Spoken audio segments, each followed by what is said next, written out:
मैं डॉक्टर सुनीता कमल, इतिहास सह आचार्य, राजकीय महाविद्यालय अजमेर।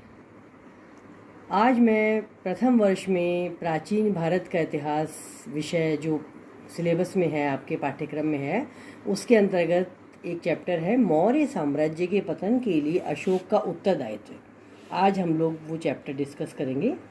देखिए विद्यार्थियों, मौर्य साम्राज्य के पतन का जब भी नाम आता है तब आम तौर पर ये एक ऐतिहासिक धारणा बन चुकी है कि मौर्य साम्राज्य के पतन के लिए अशोक काफ़ी अंशों में उत्तरदायी था। तभी मौर्य साम्राज्य के पतन के कारणों का प्रसंग आने पर इतिहास के विद्यार्थियों के होठों पर तुरंत अशोक का नाम आता है, क्योंकि कलिंग युद्ध के बाद अशोक का हृदय द्रवीभूत हो गया था, आप सब जानते ही हैं।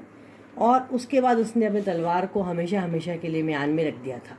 यह आम धारणा है, किंतु वस्तुतः यह अशोक जैसे इतिहास नायक के व्यक्तित्व व उसकी उपलब्धियों के साथ खुला खिलवाड़ है।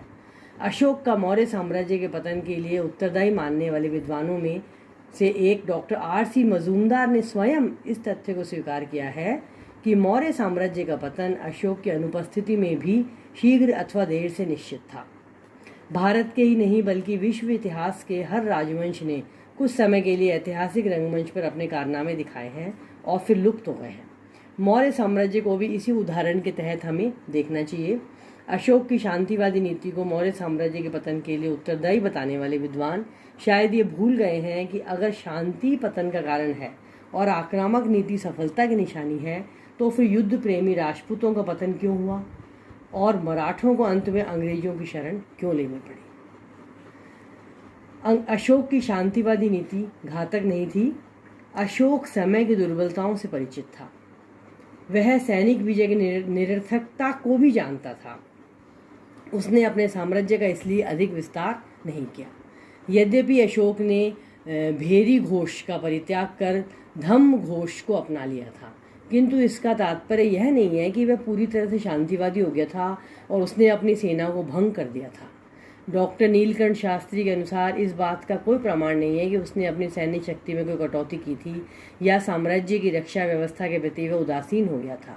पूर्ण शांतिवादी होने पर वह मृत्युदंड की व्यवस्था समाप्त कर देता, सभी पशुओं के वध पर प्रतिबंध लगा देता। उसके 13वें शिलालेख से पता लगता है कि उसने उनका विनाश करने की धमकी दी थी। वस्तुतः इस प्रकार अशोक ने अपनी सैन्य शक्ति बनाए रखी। बस अंतर इतना है कि उसने आक्रामक नीति का परित्याग करके रक्षात्मक नीति को अपनाया था। किंतु फिर भी इस तथ्य की ऐतिहासिकता से इनकार नहीं किया जा सकता कि प्रत्यक्ष या परोक्ष रूप, चाहे कुछ अंशों में ही, अशोक कहीं न कहीं तो मौर्य साम्राज्य के पतन के लिए उत्तरदायी था। वस्तुतः अशोक की शांति नीति को मौर्य साम्राज्य के पतन रूपी वृक्ष की एक डाल माना जाना चाहिए, किंतु यदि उसे तना मान लिया जाए तो यह न्यायसंगत नहीं होगा। R.K. मुखर्जी ने लिखा है कि अशोक युद्ध बंद कर वह शक्ति के स्थान पर न्याय व कानून के राज्य की स्थापना कर मानवता को हिंसा के अभिशाप से बचाना चाहता था, और आज भी मानवता इन आदर्शों पर पहुंचने का प्रयास कर रही है। आज भी समय की मांग यही है कि हम इसको मानें। समय बीतने के साथ साथ अशोक धार्मिक दृष्टि से संकीर्ण बनता गया। प्रारंभ में अशोक एक साधारण उपासक मात्र था। उसके प्रारंभ के अभिलेखों में बौद्ध धर्म का कोई उल्लेख नहीं मिलता है, और किंतु उसके बाद के लेखों यथा संघ भेद लेख, भाबरू लेख से पता चलता है कि वह संघ में हस्तक्षेप करने लगा था और संघ में एकता स्थापित करने को अपनी व्यक्तिगत जिम्मेदारी मानने लग गया था। भाबरू लेख उसके द्वारा बौद्ध धर्म ग्रंथों के लिए प्रचार का स्पष्ट उदाहरण है। उसने बौद्ध भिक्षुओं को जितना दान दिया उतना अन्य किसी धर्मावलंबियों को नहीं दिया। इस प्रकार अशोक की धार्मिक नीति, जो पहले मात्र प्रजा के नैतिक उत्थान तक सीमित थी, अब वह स्पष्ट रूप से बौद्ध धर्म के पक्ष में आ गई थी। उसने अपने पुत्र महेंद्र और पुत्री संघमित्रा को भी बौद्ध धर्म के प्रचार प्रसार के लिए भेजा था। अब इसमें इस चैप्टर में आपसे पूछा जा सकता है कि एक निबंधात्मक प्रश्न मान लीजिए आप लोग, उसी में से आपके जो अति लघुतरात्मक और लघुतरात्मक प्रश्न निकल सकते हैं। आपसे मोटे रूप में यही प्रश्न पूछा जा सकता है कि क्या अशोक मौर्य साम्राज्य के पतन के लिए जिम्मेदार था।